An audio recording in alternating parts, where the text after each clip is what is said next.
جی السلام علیکم۔ علیکم السلام. کیا اسم گرامی آپ کا علامہ صاحب؟ ذاکر احمد، ذاکر صاحب خیریت سے انشاءاللہ. کہاں کے رہائشی ہیں آپ ذاکر بھائی؟ England England. Okay thank you sir. کبھی آئے ہیں؟ نہیں میں ادھر نہیں. اچھا، بس وہ بہت آئے ہیں جو لیکن ہے وہ تو عرصہ نہیں گزارا نا ویسے. جی بولیں. وہ وایا وایا آئے ہیں ہوں گے۔ ہاں. اچھا، تو کافی عرصے سے دیکھ رہا ہوں آپ کو، جی سر. اور ابھی وہ قرآن کے سلسلے میں دیکھ رہا تھا میں، ہوں. اور آپ کے کچھ سوالات ہیں میرے پاس، لیکن جی سر. سب سے پہلا سوال تو یہ ہے کہ جو ابھی آپ بتا رہے تھے، میں سن رہا تھا کہ آپ کے نزدیک زید بن ثابت بھی مسلمان تھے، آپ کے نزدیک بھی شیعہ حضرات کے یہاں۔ کون مسلمان ہے؟ زید بن ثابت. جی جی، ہاں جو ایسے مسلمان ہوتے ہیں نا، جو مسلمان ہوتے ہیں عام مسلمان، اس طرح ایک مسلمان تھا وہ. اہل تو بیت علیہ کوئی السلام کا یہ دشمن تھا. حوالہ ہے آپ کے پاس؟ جی معاف کرنا، کوئی حوالہ ہے آپ کے پاس جس میں فہرست ہے سارے مسلمانوں؟ وہ رسول صلی اللہ علیہ وسلم کی حدیث ہے میرے بھائی. انی تارکن فیکم من ان اخذتم به لن تضلوا بعدی ابدا کتاب اللہ و عزت اہل بیت. کہ جس نے بھی قرآن اور اہل بیت علیہ السلام کی اتباع کی، جس نے بھی، وہ ہدایت پر ہے. جس نے نہیں کی وہ ہدایت پہ نہیں ہے. زید بن ثابت وہ اس نے کلمہ پڑھایا، اس نے شہادتین پڑھی ہے، لیکن اس نے اہل بیت طاہرین علیہ السلام کی اتباع نہیں کیا، تو اس لیے وہ ہدایت پہ نہیں تھا. مسلمان تھا لیکن ہدایت پہ نہیں تھا، وہ گمراہ تھا.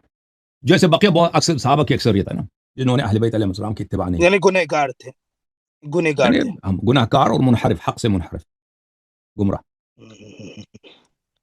جی اور یہ جی ہم جی اپنی جی، طرف سے نہیں کر رہے ہیں، رسول صلی اللہ علیہ وسلم کی حدیث ہے لن تضلوا. گمراہ نہیں ہوگے. گمراہ نہ ہونے کا ایک شرط ہے، قرآن اور اہل بیت علیہ السلام کی اتباع. صحیح ہو گیا صحیح ہو گیا۔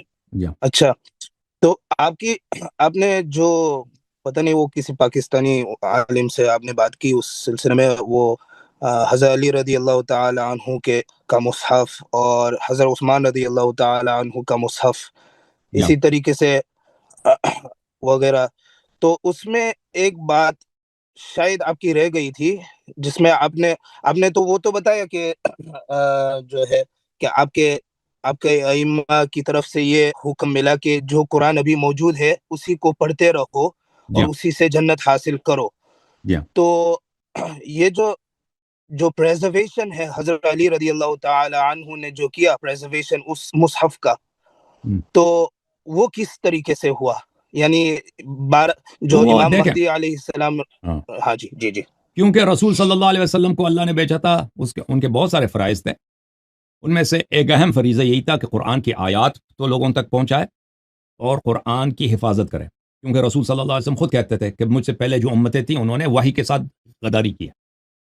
نبی صلی اللہ علیہ وسلم سے پہلے جو یہود نصارہ تھے، انہوں نے اپنے نبی کے مرنے کے بعد انہوں نے کتاب میں چینجز کی. تو یہ تو پتہ تھا، اور نبی صلی اللہ علیہ وسلم دنیا سے گئے، اور ان کا جو معاشرہ ہے وہ لکھنے پڑھنے والا معاشرہ ہے نہیں، وہ ان پڑھ لوگ ہیں. ان میں سے کچھ ہے جن کو لکھنا پڑھنا آتا ہے. تو نبی صلی اللہ علیہ وآلہ وسلم نے اس قرآن کو پریزرو کرنے کے لیے، تاکہ اس قرآن میں اضافہ نہ ہو، کمی نہ، بلکہ پورا دین، جو دین ہے وہ صحیح ملے، کامل ملے، بغیر کسی کمی زیادتی کے. تو وہ اس نے امام علی علیہ السلام کو اپنا وصی بنایا پورا دین کو پریزرو کرنے کے لیے، اور اسی طرح قرآن مجید کو ان کو ذمہ داری دی ہے کہ تم قرآن مجید کو جمع کرو. ٹھیک ہے نا. جو شیعہ مولوی آتے ہیں کہتے ہیں کہ نبی صلی اللہ علیہ وسلم نے خود قرآن جمع کیا، وہ بیوقوف ہیں، احمق ہیں، ان کو شرم نہیں آتی. ان کو کیا ایسے نبی صلی اللہ علیہ وسلم پہ تہمت لگاتے ہیں. نبی صلی اللہ علیہ وسلم نے جی پورا قرآن لکھوایا تھا، امیر المومنین علیہ السلام کو لکھوایا تھا، لیکن جمع کرنے کی ذمہ داری امیر المومنین علیہ السلام کو دی کہ میرے مرنے کے بعد تم نے جمع کرنا ہے، تاکہ قرآن کے ساتھ وہ نہ ہو جو عیسیٰ علیہ السلام کی کتاب اور موسیٰ علیہ السلام کی کتاب اور داؤد وغیرہ انبیاء علیہ السلام کے کتب کے ساتھ ہوا. تو امام علی علیہ السلام نے فوراً قرآن جمع کیا نبی صلی اللہ علیہ وسلم کے مرنے کے بعد، اور صحابہ پہ عرضہ کیا کہ دیکھو یہ قرآن ہے، اس کو لے لو. نبی صلی اللہ علیہ وسلم اس زمانے میں صحابہ نے اپنی حکومت بنائی تھی، امیر المومنین علیہ السلام کو پیچھے ہٹا دیا تھا، ان کے گھر پہ حملہ بھی ہوا تھا، لیکن اس کے باوجود امام علی علیہ الصلوۃ والسلام نے انہوں نے دشمنی کا آغاز کیا تھا، بے عزتی کی تھی اہل بیت علیہ السلام کی اور بے حرمتی کی تھی، لیکن اس کے باوجود اتمام حجت کے لیے لے کے گئے تھے. قرآن میں نے جمع کیا ہے، تم یہ نہیں کہنا کہ بھئی علی علیہ السلام کے پاس قرآن تھا، اس نے ہمیں دیا نہیں. تو صحابہ کا لیڈر ابو بکر عمر تھے، تو ان لوگوں نے کہا تھا نہیں جی ہمیں نہیں چاہیے، آپ کا قرآن لے کے جاؤ. تو امام علی علیہ السلام نے فرمایا تھا اگر آج میں لے کے گیا تو پھر تم اس کو نہیں دیکھو گے جب تک میرے بیٹے امام مہدی علیہ السلام آئیں گے. تو وہ قرآن کو لے کے گئے، اور یہ قرآن اہل بیت علیہ السلام کے پاس تھا اور آج بھی ہے، امام مہدی علیہ السلام. تو اس قرآن دیکھیں، اس کے بعد ابو بکر عمر نے دیکھا کہ ہمارے پاس تو قرآن نہیں ہے، کیا کریں؟ پھر انہوں نے اپنی زید بن ثابت کو کہ تم قرآن جمع کرو. تو زید بن ثابت نے کہتا ہے اتنا مشکل کام ہے کہ پہاڑ کہتے تھے پہاڑ اپنی جگہ سے اٹھاؤ، میرے لیے زیادہ مشکل تھا. تو میں نے قرآن جمع کیا، کسی کو زبانی یاد ہے، کچھ آیت وہاں سے لکھا ہے، کسی پتھر پہ لکھا، تختی پہ لکھا، ہڈی پہ لکھا، تو میں نے جمع کیا اور مجھے یہی ملا ہے بس. اس نے کبھی نہیں کہا کہ یہ کامل میں نے جمع کیا، نہ عمر نے کہا، نہ ابو بکر، نہ عثمان، کسی نے کہا، صحابہ میں سے کسی نے نہیں کہا یہ کامل ہے. کسی کی اگر حدیث ہے تو دکھاؤ.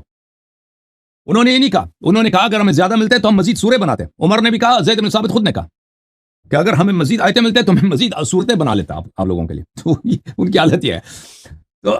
تو اس کے برعکس صحابہ کے اقوال میں بہت ہیں کہ قرآن کی آیات نہیں، فلان آیا سورہ احزاب جو ہے، سورہ بقرہ جتنی یا اس سے بھی لمبی ہوتی تھی، اس طرح کی باتیں کہ قرآن کے بہت سارے آیات کھو گئی ہیں.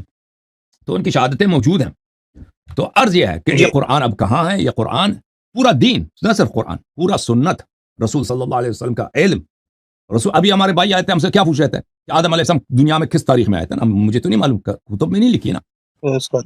ہاں، بائبل وغیرہ میں کچھ آیتیں ہیں، بائبل میں، انجیل میں، کہ اس سے یہ اندازہ ہوتا ہے کہ 6000 سال پہلے. لیکن بائبل نے نہیں کہا کہ وہ 6000، لیکن اس کا کچھ حساب لگا کے 4-5 آیتوں کو ملا کے کچھ لوگ نکالتے ہیں 6000. ہاں، تخمیناً 6000، لیکن وہ بائبل ہے، وہ محرف ہے، اس پہ ہمارا ایمان نہیں ہے نا. لیکن ابھی رسول صلی اللہ علیہ وسلم اگر ہوتے نا، اسے وہ فوراً جواب دیتے کہ 50,000 ہوا ہے، کتنا سال ہوا وہ بتا دیتے بھائی. اس زمانے میں کیسے کیسے مخلوقات تھے زمین پر، ڈائناسور کا وہ بتا دیتے بھائی.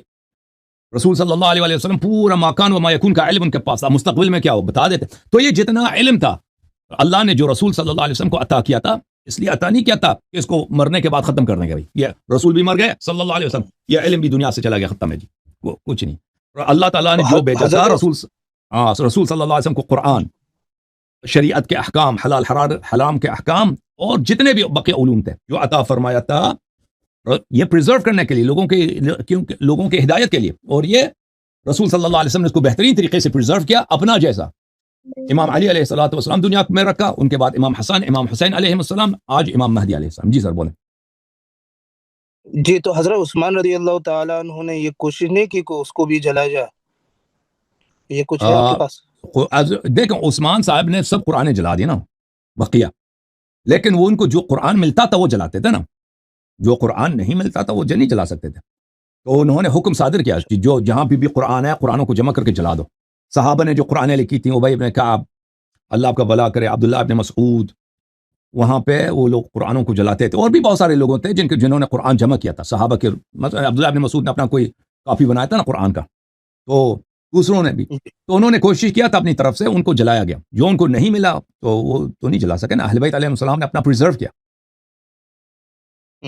اچھا، دوسرا سوال میرا یہ ہے کہ جس طریقے سے آپ جو ہے نا وہ اسکرین شیئر کرتے ہیں، تو ہمیں بھی وہ یہ ہو سکتا ہے ہم سے کہ اس طریقے سے اسکرین شیئر کر کے جو ہے جو حوالہ وغیرہ جو ہاں، وہ تو ہمیں آسان کام ہے. سامعین آپ اسکرین شیئر اپنا اچھا، دبائیں نا، دکھائیں. اس میں آپ دیکھیں، اس میں نہیں، وہ ابھی کے لیے نہیں، بعد میں اگر کوئی تو مجھے اس کے جو ہے نا بہت سارے اسکرین شیئر کے لیے نا، آپ کو اگر آپ ریسرچ کریں نا، یا جن لوگوں کو پتہ ہے ان کاموں کا، تو وہ اس کے لیے آپ کو 2-3 ڈیوائسز خریدنے ہوں گے نا، اسکرین شیئرنگ کے. تو پھر وہ آپ جی ڈیوائسز لے لیں، تاکہ آپ کے لیپ ٹاپ پہ جو اسکرین آتا ہے، ہاں جی اس کو آپ جی اسپلٹ کریں. پھر اس اسپلٹ کی فیڈ کو آپ اپنے جو آپ کا ویڈیو اسٹریم ہے اس میں آپ داخل کریں. اس کے لیے آپ کو ایک مکسر کی ضرورت ہے اچھا اور اسپلٹر کی ضرورت ہے. جی ہاں، وہ کچھ ڈیوائسز آپ کو ٹھیک. اس میں خرچہ کرنا ہوگا. جی ہاں. اور آخری سوال یہ ہے کہ جو آپ جو ہے جس طریقے سے آپ کہتے ہیں کہ مخالفین یعنی حضرت عمر رضی اللہ تعالیٰ عنہ، حضرت ابوبکر رضی اللہ تعالیٰ عنہ، جماعت عمریہ، جس طریقے سے آپ کہتے ہیں کہ ان کی کتابوں مسند احمد، بخاری، مسلم وغیرہ سے جو آپ حوالہ دیتے ہیں اور اپنی بات کو ثابت کرنے کے لیے مخالفین یعنی آپ کے تھرو سے میں بول رہا ہوں، جی سر. آپ کے سٹانس سے، تو یہ جو آپ کرتے ہیں تو اس سے لوگوں کو یہ ہوتا ہے کہ ہماری کتابوں میں یہ حوالہ، ہماری کتابوں میں یہ دلائل موجود ہے جو آپ کی بات کو وثوق اور اسٹرانگ کرے. لیکن اس میں یہ بھی بات ہے نا کہ جو مصنفین حضرات تھے ان کا عقیدہ یہ نہیں ہے جس طریقے سے ان کی کتابوں میں جو آپ پیش کر رہے ہیں، تو اس کے لیے آپ کیا کہتے ہیں پھر کہ انہوں نے ان احادیث کو کیوں جمع کیا؟ ان کا دیکھیں نظریہ اگر ہم، ہاں جی ٹھیک. یہ مختلف مسائل پر کسی مصنف کے کیا عقیدے تھے، وہ مصنف اکثر جو تاریخ کی کتابیں یا حدیث کی کتابیں ہیں، مصنف اپنا عقیدہ تو نہیں لکھتا نا. آپ بخاری دیکھیں، بخاری اپنا نہیں کہتا کہ میرا اپنا نظریہ کیا ہے. وہ روایات نہ کبھی کبھار کہتا ہوگا، بہت کم. یا مسلم کے اپنا عقیدہ کسی مسئلے میں کیا، وہ تو ہمیں نہیں معلوم. وہ جو احادیث نقل کرتا ہے وہ کہتا ہے یہ حدیث صحیح ہے، حجت ہے. اب وہ نہیں بتاتا، وہ شرح نہیں کرتا کہ بھئی یہ تو آپ یہاں پہ کبھی حدیث سے نقل کرتے ہو کہ ابو بکر کتنی فضیلت ہے، دوسری جگہ پہ یہ نقل کرتے ہو کہ اس نے یہ کیا. اس کو کیسے تم سالو کرتے ہو نا؟ وہ اس کا جواب کیا ہوگا، بخاری کا یا مسلم کا، مسند احمد بن حنبل کا، اس کا جواب کیا ہوگا ہمیں نہیں معلوم. اگر آپ احمد بن حنبل سے پوچھتے ہیں یا شافعی سے پوچھتے ہیں کہ بھئی تم نے یہاں پہ یہ نقل کیا کہ ابو بکر اتنے بڑے مسلمان تھے، صدیق تھے، فلان تھے، کرامات تھے، دوسری جگہ پہ نقل کرتے ہیں کہ اس نے یہ کام کیا، یہ کام کیا، یہ کام کیا، اور دونوں کو تم صحیح مانتے ہو، تو سالو کرو نا. اب اس کے پاس کیا جواب ہوگا ہمیں نہیں، مجھے اس کا تخمین لگا سکتا نہیں کہ ابھی دیکھیں ان کے جن لوگوں نے ایسے باتوں کا جواب دینے کی کوشش کی ہے وہ کون ہے؟ وہ ابن تیمیہ. وہ کون ہے؟ مثلا حافظ ابن حجر عسقلانی. کون ہے؟ عبد العزیز. یحییٰ ابن شرف نووی ہیں. ان کے کوششوں کو اگر آپ دیکھ لیں، ان کی کوششیں تو ناکام ہیں. یہ جو انہوں نے بخاری و مسلم وغیرہ جو پرانے تھے، انہوں نے تو اس طرح کی کوششیں نہیں کی. بعد میں آنے والے نسلوں نے وہ جواب دینے کی، شیعوں نے جو استدلال کی، شیعوں کو جواب دینے کی کوشش کی ہے. ان کے جوابات تو ہمیں زبانی یاد ہے، ان کے پاس جواب نہیں ہے. یہ عامیانہ لسان میں کہتے ہیں، یہ مکھن لگانے کی کوشش کرتے ہیں، لیکن اس سے وہ سالو نہیں ہوتا ان کا مشکل کہ یہ آپ اس کو سالو کیسے کرتے ہیں. ٹھیک ہے نا، اس پرابلم کو. تو حقیقت یہ ہے کہ ان کے دیکھیں غیر معصوم، ایک شخص جو معصوم نہیں ہے، اس کے عقیدے میں اگر تضاد ہو، یہ کوئی عجیب چیز نہیں ہے. ایک عام انسان جو معصوم نہیں ہے، مثلا اس نے تعلیم حاصل بھی کیا، اگر اس کے عقیدے میں تضاد ہو نا، کہ مثلا ایک طرف سے کسی شخص کو مقدس بھی مانتا ہے، دوسری طرف سے وہ یہ بھی صحیح مانتا ہے کہ اس نے فلان غلط کام بھی کیا. یہ ایک معصوم کے کلام میں یہ نہیں ہو سکتا. ایک شخص جو معصوم ہے، جیسے نبی صلی اللہ علیہ وسلم نے کہ ایک شخص کو اچھا بھی مانے، پھر وہ یہ بھی مانے کہ یہ شرابی بھی تھا، اس نے فلان سارے غلط کام بھی کیا، وہ تو نہیں کر سکتا. لیکن غیر معصوم یہ کام کر سکتے ہیں. غیر معصوم کے عقیدوں میں ہزاروں تضاد، ہزاروں قسم کے کانٹرڈکشنز آپ کو مل سکتا ہے.